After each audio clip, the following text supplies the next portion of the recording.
All right, number 23, we demand legal warfare on deliberate political mendacity and its dissemination in the press. What the fuck does that mean?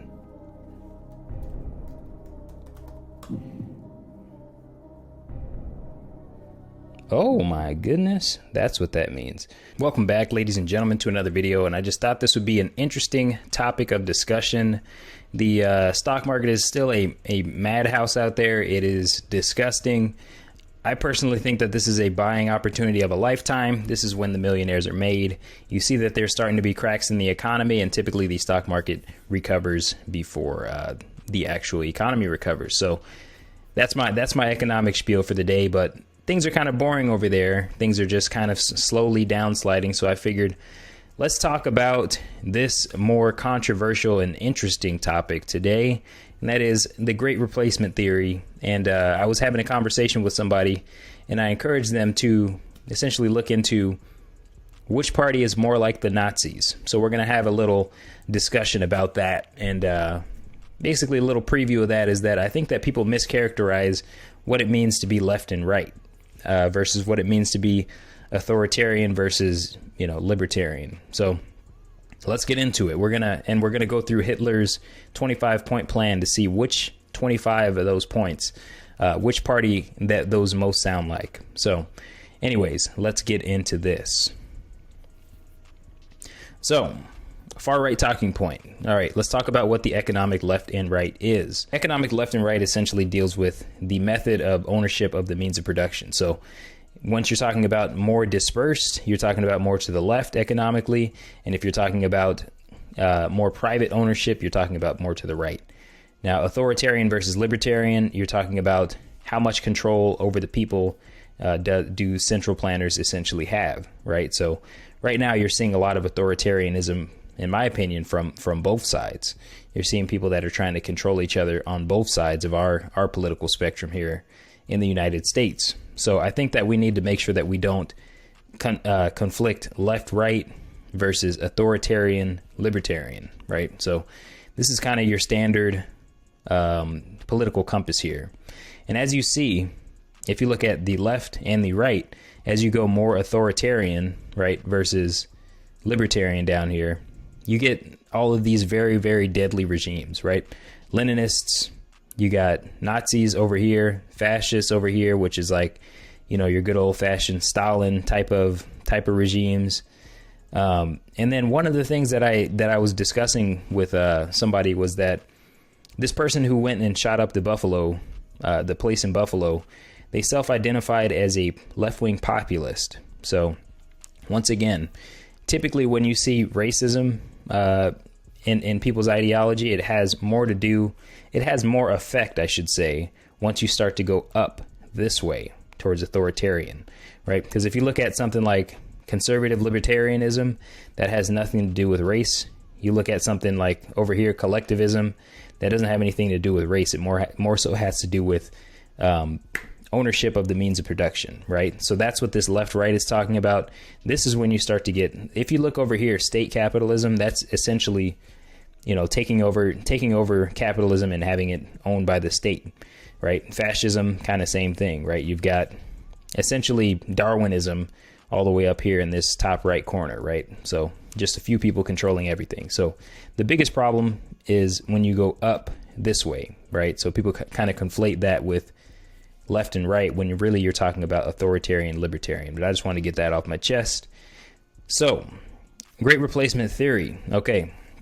According to the liberal media, brown people are coming and they're going to vote against the interests of white people.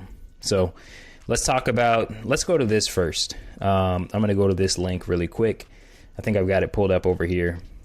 So this is kind of the reality of what's going on. This is a little bit old, but this is from 2018.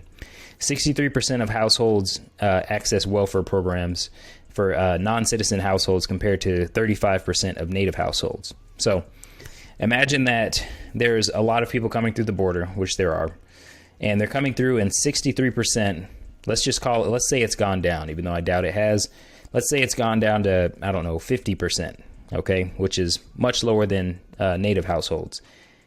If there's more and more people coming in that are on social programs, and there's one party that's pushing for more increase social programs, and there's one party that's pushing for decreasing social programs, which party do you think those people are going to ultimately vote for? Do you think they're going to bite the hand that feeds them? And if you said they're going to vote for the party that increases their social programs, of course they will. And that has nothing to do with race. So it's kind of this, it's kind of, they're making it about race when it's really not. It's more of an economic thing. And that's where you have to be careful with this left, right, and this up, down authoritarian thing, right? Because you can take something that has nothing to do with race, this 63% of non-citizen households access welfare, and you can turn it into a racial issue.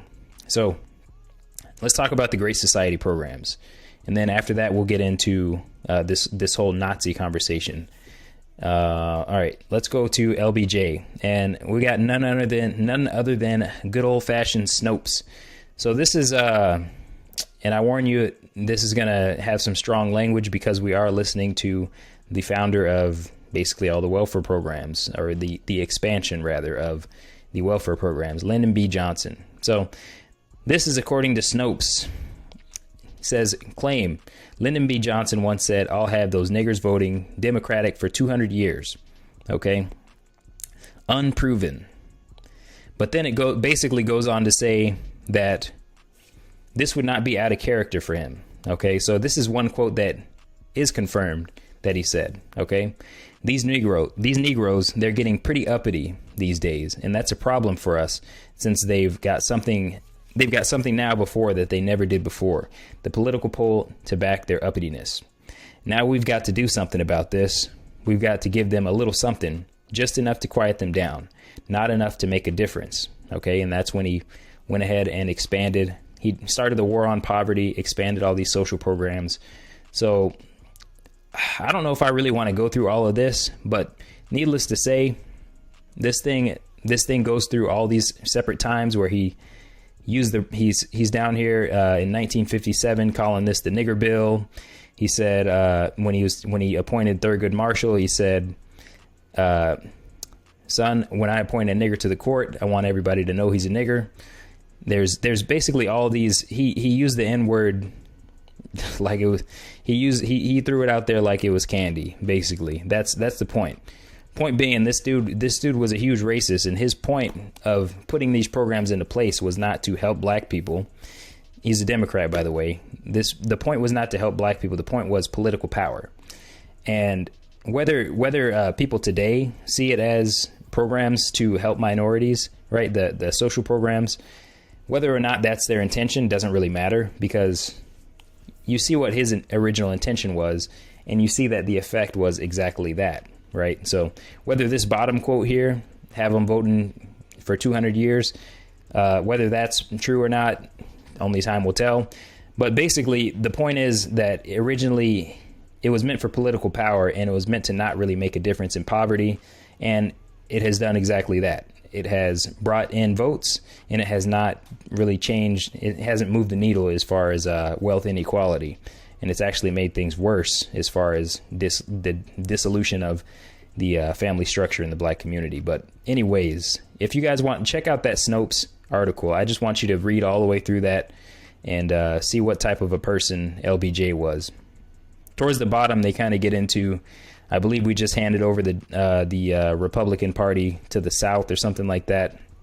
So say what you will, who's more racist, the Republicans, the Democrats? I don't really care. The point is that the programs that were put into place had the effects that they have, and if you support them, you're supporting those effects.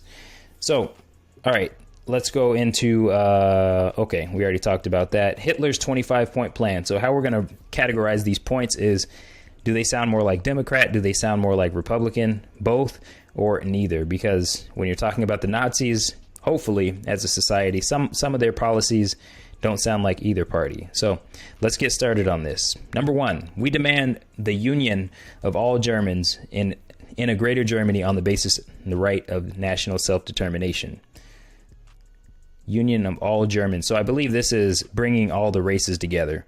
So we'll just go ahead and put that under neither. All right. So one, neither. Okay. We demand equality of rights for the German people in his dealings with other nations and the revocation of peace treaties of Versailles and Saint-Germain. That has nothing to do with our times. We'll just go with neither. Okay, we demand land and territory, colonies to feed our people and settle our surplus population. I mean, you could argue that that's both. Whatever. We'll just say both. All right. Our members of the nation may be citizens of the state. Only those of German blood, whatever their creed, may be members of the nation. Accordingly, no Jew may be a member of the nation. That is neither, okay? Some people may try to argue that that's the Republicans because they don't want as easy of immigration. I would personally like immigration to be easier, but nobody's blocking people on the basis of race. Okay, non-citizens may live in Germany only as guests, but may be subject to the law of aliens. So non-citizens may live in Germany only as guests, but may be subject to the law of aliens. I mean, if you're an illegal alien, we'll just give that to the Republicans. Let's be fair. Let's give that to the Republicans.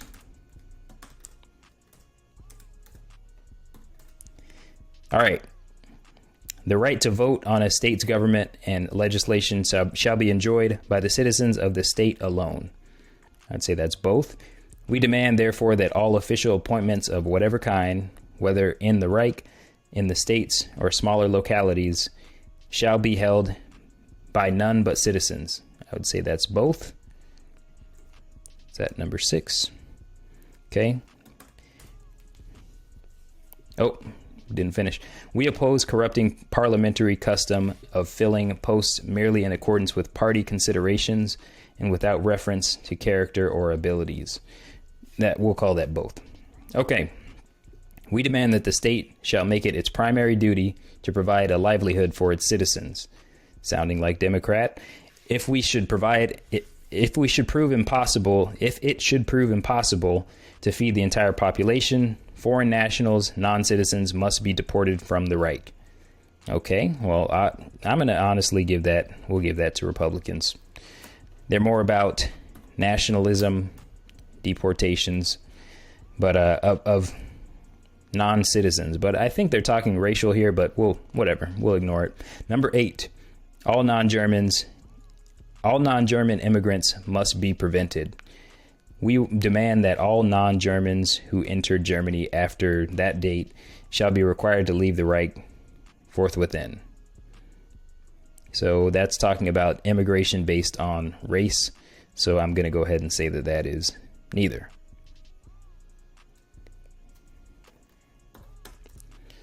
Okay, number 9, all citizens shall have equal rights and duties. So this one's kind of I would probably say neither, just because it really depends on what you mean by equal rights and what you mean by duties. But I'm just going to go ahead and say neither. I don't think anybody's advocating for that. All right, number 10, it must be the first duty of every citizen to perform physical or mental work.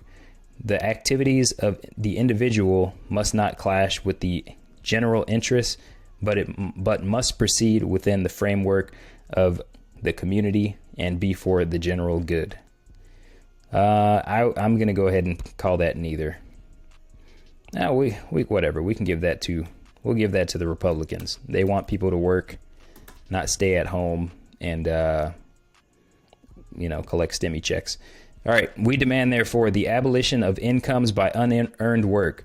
So that's basically means like money from investments. So we'll give that Democrats will get their first point. So in other words, this is making money by issuing debt, by issuing equity, things like that, investments.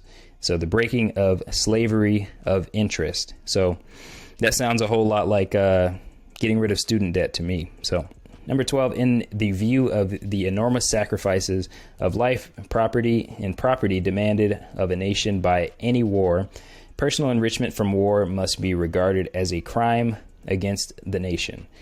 We demand, therefore, that the ruthless confiscation of all war profits.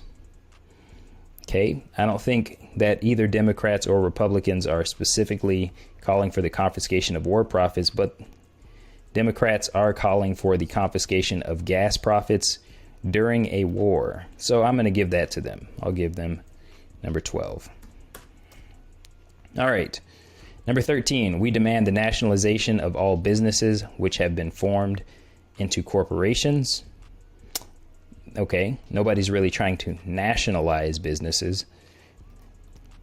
I'll just say neither. Okay. Number 14, we demand profit sharing in large industrial enterprises. That we're definitely going to give that to the Democrats because Republicans definitely aren't pushing for that. 14. All right, we demand an extensive development of insurance for the old age. So in other words, you could call it expansion of Social Security. We will give that to the Democrats. Okay, number 16, we demand the creation and maintenance of a healthy middle class. I think that's both. The immediate communalizing of big department stores. That's kind of, I don't know.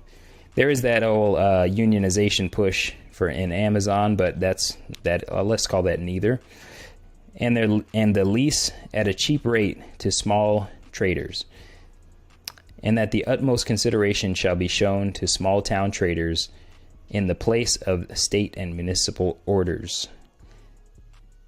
Well, I mean, this is almost more like the CDC telling you that you can't rent your place during the pandemic, but you know what? I'm giving that to the Democrats. Can't type. Okay, number 17, we demand land reform suitable to our national requirements, the passing of law for the expropriation of land for communal purposes without compensation, the abolition of ground rent, and the prohibition of all speculation in land. I don't think anybody's going that extreme, but there definitely was one party that said the passing of law for expropriation of land for communal purposes without compensation, right? When the pandemic hit, what happened? We couldn't collect rents. We couldn't evict anybody. So we're going to give that belongs right there. Okay. All right. Number 18, we demand the ruthless persecution of those whose activities are injurious to the common interest.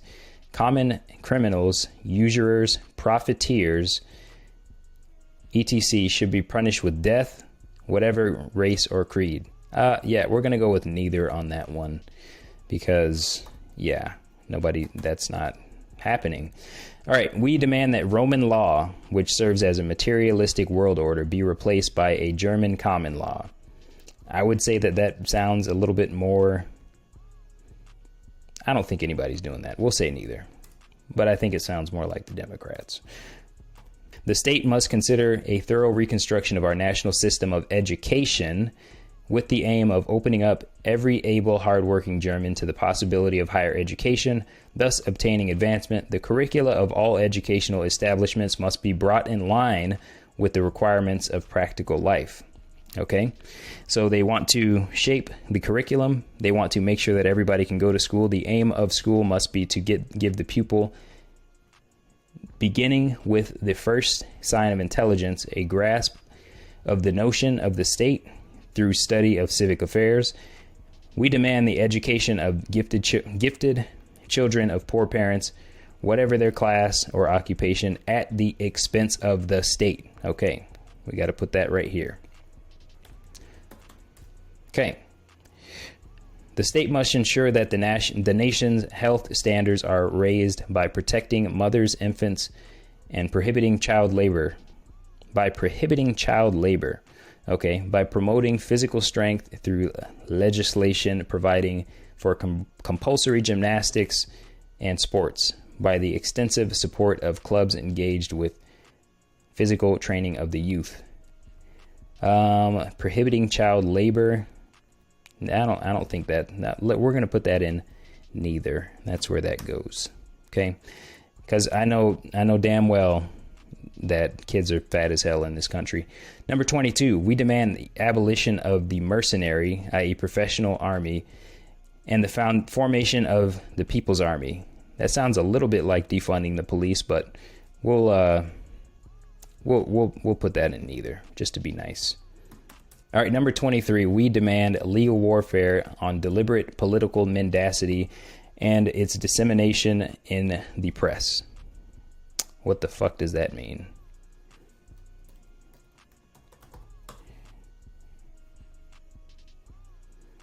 Oh my goodness, that's what that means.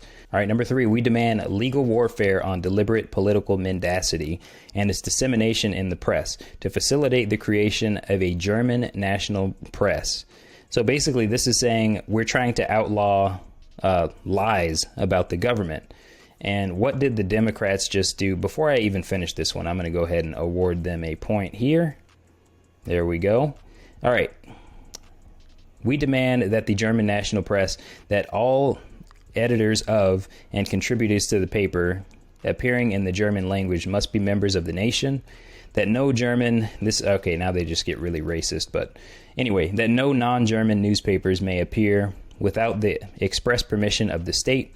They must be printed in the German language, that non-Germans shall be prohibited by law from participating financially or influencing German newspaper, and that the penalty for contravening such a law shall be the suppression of any such newspaper and the immediate deportation of the non-Germans involved. The publishing of papers which are not conducive to the national welfare, or I don't know, let's say they're offending people, or you know the buzzwords that they use. I can't think of them right now, but anything that is not conducive to the national welfare, that is inciting violence, that's what they say. Okay, must be forbidden. We demand the legal prosecution of all those tendencies in art and literature which corrupt our national life, and the suppression of cultural events which violate this demand. Okay, so that basically sounds like the Disinformation Board. Number 23, I'm going to put that in parentheses. The Disinformation Board.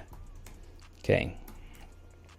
All right. Number 24, we demand freedom for all religious denominations in the state, provided they do not threaten its existence or are Jews, nor offend the moral teachings of the German race.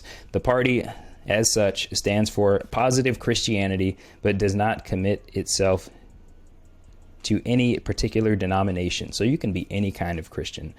It combats the Jewish maternalistic spirit within and without us, and is convinced that our nation can achieve permanent health only from within, on the basis of the principle, the common interest before self-interest. The common interest before self-interest. I don't think anybody's trying to get rid of the Jews. We're going to go ahead and put that at neither. But I do want you guys to go look at the platform of the Nation of Islam and see where they kind of line up, because that's interesting. All right, number 25, to put the whole of this program into effect, we demand the creation of a strong central state power for the Reich, the unconditional authority of the political central parliament over the entire Reich and its organizations, and the formation of corporations based on estate and occupation for the purpose of carrying out the general legislation passed by the Reich in various German states. That kind of sounds like this ESG board, where they're trying to make everything all woke and they're trying to make everything all environmentally friendly, supposedly. But I'm just going to say let's just call that neither. Okay. The leaders of the party promise to work ruthlessly, if need be, sacrifice their lives to translate this program into action. So anyways, we'll just call that neither. Okay, so let me know what you guys thought of this. So far, we've got 1, 2, 3, 4, 5, 6, 7, 8 for the Democrats. We got 1, 2, 3 for the Republicans, 2 for both, and we've got the rest for neither. So let me know how you would have scored this, and I'm interested to see what you guys thought about this video. And send this to a friend if you think it would be helpful, and I'll see you guys in the next video.